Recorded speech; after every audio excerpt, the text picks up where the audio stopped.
The state of VR FPS games are just as bad as VR rhythm games because they're populating storefronts like there's no tomorrow. At first, this video was going to be a comparison for Contractors against Pavlov, but then I realized maybe I don't want to copy every VR creator on this platform, but I still wanted to talk about Contractors, so...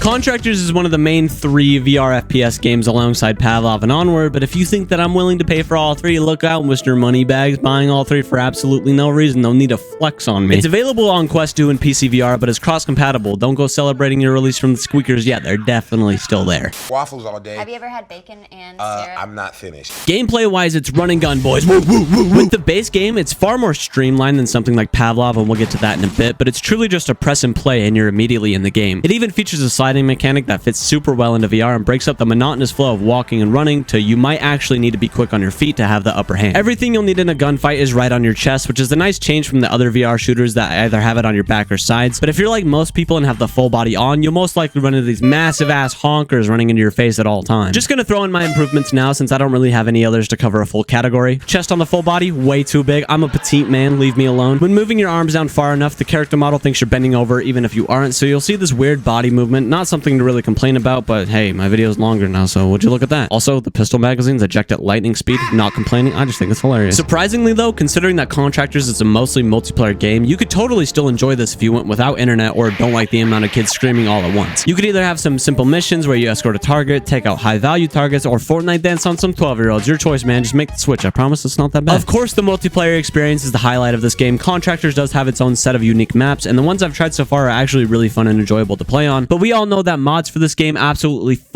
hard. This is crack. Now look, I know Pavlov has mods and that's great and all, but Contractors mods are on an insanely different level. The fact that I can say I've played Black Ops 2 Hijack with a full Spartan armor and weapons, including the energy sword from Halo, all while completely immersed in VR? What kind of Black Mirror shit is this? The game is absolutely insane, and when you're running around with Titanfall armor and guns, sound effects and all, and playing Nuketown while some little kid screams that you keep killing him, that experience changes a man. It's not the same as viewing it from a TV screen. The fact that I am now literally whatever character I want to be and control little kids at the same time has my gamer brain going absolutely bonkers. Even mods make their way to Quest 2 and are completely cross-compatible with Steam VR, but we all know that doesn't matter. Gabe Newell's gonna have a brain aneurysm from this news. What do we tell him, guys? Call of Duty, multiplayer and zombies, Titanfall, Halo, and all that is included in one game is set behind only one price tag. Just based off this alone, I'm picking Contractors over Pavlov, but we all know it's still definitely something to talk about. John, I want a divorce.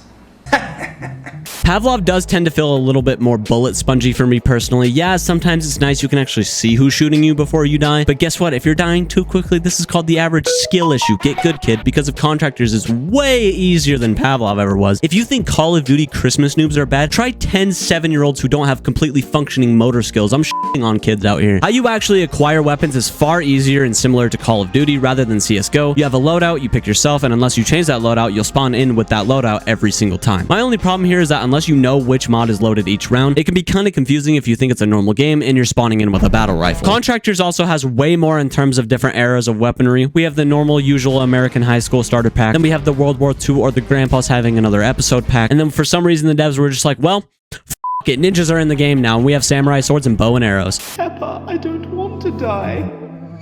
Now, like I said, both Pavlov and Contractors are on Quest 2, and since you're most likely going to be playing on Quest 2 anyway since the metaverse overlords took over, here's a small comparison against Pavlov versus Contractors on Quest 2. First things first, Pavlov is not officially out on Quest 2 and has to be downloaded through App Lab. Not a super huge deal considering it's free for now at least, but Contractors is officially available, albeit with a price tag. Gotta give this one to Contractors though. Graphics-wise, I personally prefer Contractors over Pavlov, but realistically, Pavlov on PC and Quest generally hold up side by side, while Contractors can look like a child molded it out of Play-Doh, so I'll give this one to Pavlov. Mod support is something both of these games thrive on, and Pavlov still to this day doesn't have any cross-compatibility with PC users and doesn't have its own workshop, being that it's still on the Steam Workshop instead. Contractors has its own version of a workshop and is cross-compatible with both PCVR and Quest. Contractors takes the win. Gameplay-wise, I feel like both are trying to do their own thing, and it's kind of hard to compare. I feel like Contractors is much more run and gun, while Pavlov is meant to be taken more seriously. Point to both. Community will make or break a game, and that being said, Pavlov is by far the worst offender with this. Most lobbies are either TTT or whatever Habby147 is playing that week. Contractors, while technically has less game modes, actually has a variety to choose from the server list. Contractors, again, pick up and play can simplify the experience and overall just make for a better time playing. Pavlov still has just the server list. It's fine for the most part, but Contractors is far easier to see a full game with what map, and you're immediately joining that game. It's Contractors easily.